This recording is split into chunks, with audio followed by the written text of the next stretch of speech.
में ज्ञान से परिपूर्ण है, अतः आप अंत तक हमारे साथ जुड़े रहिए। तो चलिए शुरू करते हैं। दोस्तों, यह कोई कपोल कल्पना नहीं, बल्कि पाली त्रिपिटक में ऋद्धिपाद संयुक्त अपदान, विशुद्ध मार्ग और दिव्यावदानों जैसे ग्रंथों से ली गई सच्ची घटनाएं हैं। इस विषय में विस्तृत जानकारी संयुक्त निकाय के ऋद्धिपाद संयुक्त में मिलती है। हालांकि दोस्तों, आध्यात्मिक शक्तियां होती हैं, इस विषय पर हम कोई भी दावा नहीं कर रहे हैं। इसे स्वीकारना अथवा नकारना हम आपके विवेक पर छोड़ते हैं। यहाँ केवल बौद्ध साहित्य के आधार पर दिव्य शक्तियों का वर्णन किया गया है। कहानी शुरू होती है उस दिव्य पुरुष सिद्धार्थ गौतम से, जो जीवन के दुखों से मुक्त होना चाहते थे, जिन्होंने तपस्या की, गहन ध्यान किया और मन को इतना शुद्ध कर लिया कि उन्हें अपने भीतर की शक्तियों का अनुभव हुआ। पाली साहित्य में आध्यात्मिक शक्तियों के लिए अभिज्ञा शब्द का प्रयोग हुआ है। अभिज्ञा यानी विशेष अलौकिक ज्ञान। जब कोई भिक्षु 4 ध्यान मतलब ध्यान की उच्चतम अवस्थाओं को पार करता है और उसके बाद और भी गहन समाधियों का अभ्यास करता है, तब उसे ये अभिज्ञाएं प्राप्त होती हैं। गौतम बुद्ध ने ऐसी कुल 6 अभिज्ञाओं का वर्णन किया है।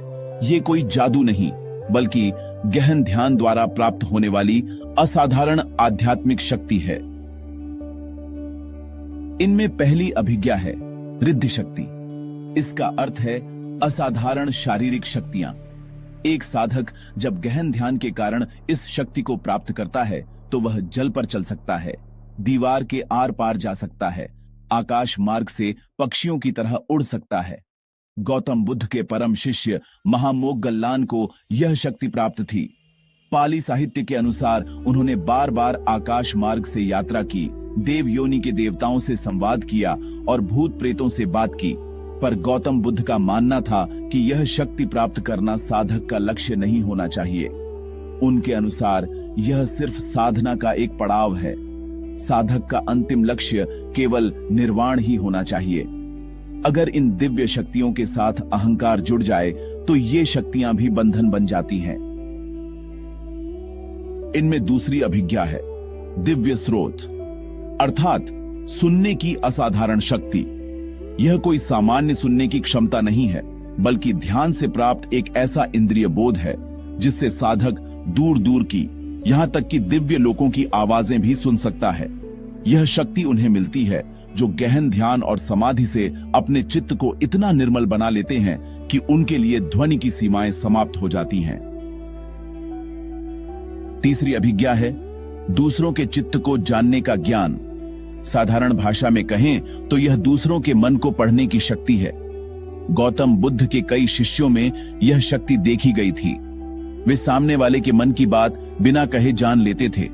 लेकिन यहां भी गौतम बुद्ध ने सावधान किया। उन्होंने कहा, इस शक्ति का प्रयोग करुणा के साथ होना चाहिए, न कि श्रेष्ठता और अहंकार के साथ। चौथी अभिज्ञा है पूर्व जन्मों की स्मृति। एक साधक जब ध्यान के बाद और भी गहरी समाधि साधना में उतरता है, तो उसे अपने सैकड़ों हजारों पूर्व जन्मों की याद आ सकती है।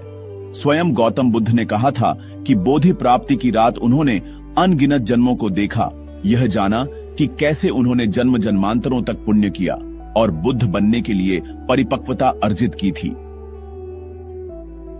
पांचवी अभिज्ञा है प्राणियों की गति का ज्ञान। इसका अर्थ है किसी भी प्राणी के मरने के बाद उसकी अगली गति को जानना। यह ज्ञान तब होता है जब साधक अपने चित्त को इतना सूक्ष्म बना लेता है कि उसे किसी के कर्मों के आधार पर उसकी अगली योनि का स्पष्ट ज्ञान हो जाता है। और छठी सबसे महान अभिज्ञा है आश्रव क्षय ज्ञान। इसका मतलब यह है कि जब एक साधक न केवल ध्यान बल्कि विपश्यना के द्वारा अपने समस्त क्लेशों, वासनाओं और चित्त विकारों का नाश कर देता है, तब उसे निर्वाण प्राप्त होता है। यही अंतिम मुक्ति है। दुख से मुक्त होने का ज्ञान होना ही आश्रव क्षय ज्ञान है। गौतम बुद्ध ने कहा, इन सभी आध्यात्मिक शक्तियों में सबसे बड़ी शक्ति है किसी को धम्म का उपदेश देना, जिससे उसका जीवन बदल जाए। गौतम बुद्ध ने धम्म उपदेश द्वारा लोगों को नैतिक मार्ग पर प्रतिष्ठित करने पर सबसे अधिक बल दिया। अब प्रश्न यह उठता है, क्या गौतम बुद्ध ने स्वयं कोई चमत्कार अथवा आध्यात्मिक शक्तियों का प्रदर्शन किया था? पाली साहित्य इसका उत्तर हां में देता है। सबसे प्रसिद्ध चमत्कार उन्होंने श्रावस्ती में दिखाया था।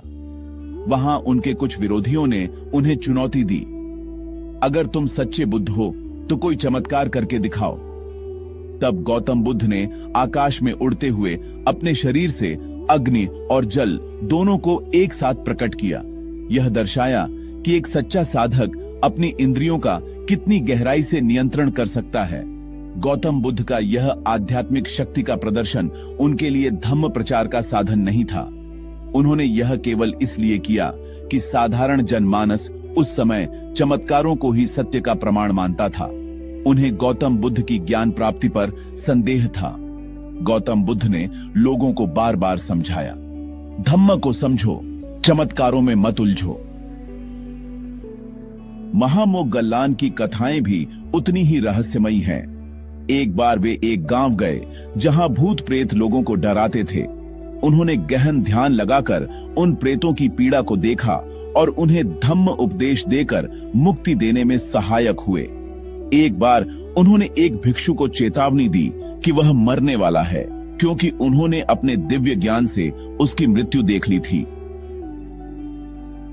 गौतम बुद्ध ने कभी इन शक्तियों को भिक्षुओं के लिए प्रदर्शन का माध्यम नहीं बनने दिया।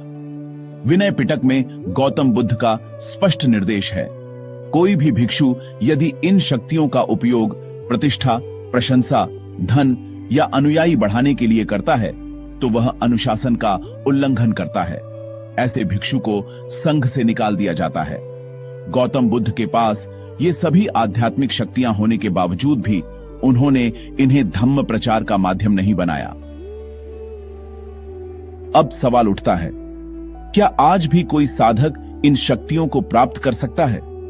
उत्तर है हां।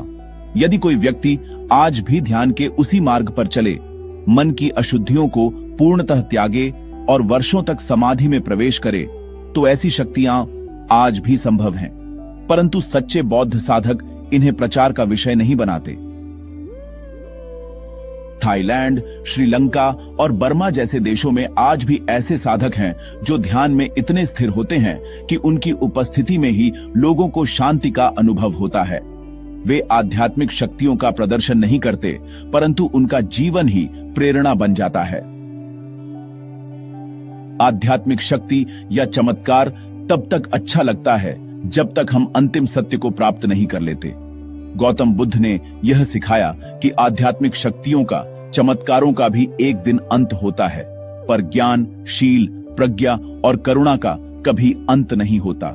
यही कारण है कि गौतम बुद्ध के इन विचारों के कारण उनका धम्म केवल भारत तक सीमित नहीं रहा। वह चीन, Japan, Korea, Thailand, Mongolia, Sri Lanka और तिब्बत तक गया। क्योंकि यह धम्म आध्यात्मिक चमत्कारों से नहीं, मनुष्य मन के परिवर्तन से प्रसारित हुआ है। आज जब हम विज्ञान और तर्क के युग में हैं, तब भी यह जानना जरूरी है कि ध्यान कोई रहस्य नहीं, बल्कि चेतना की वैज्ञानिक यात्रा है। और अगर वह यात्रा सही दिशा में हो, तो उससे जो परिणाम निकलते हैं वे हमारे लिए चमत्कारी लग सकते हैं, पर वे वास्तव में ध्यान साधना की सिद्धियां हैं। इसलिए जब अगली बार आप ध्यान करें तो यह न सोचें कि आपको कोई चमत्कार मिलेगा। सोचें कि आप ध्यान से अपने भीतर की अज्ञानता, क्रोध, लोभ और मोह से मुक्त हो सकेंगे। यही सबसे बड़ा चमत्कार है और यही गौतम बुद्ध का मार्ग है, सरल, सच्चा और चमत्कार की उलझन से परे। आज के इस वीडियो में बस इतना ही।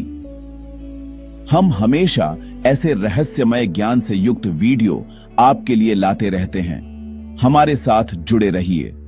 अगर आपको यह वीडियो पसंद आया हो तो इसे लाइक करें, अपने विचार कमेंट में जरूर लिखें और चैनल को सब्सक्राइब अवश्य करें। धन्यवाद।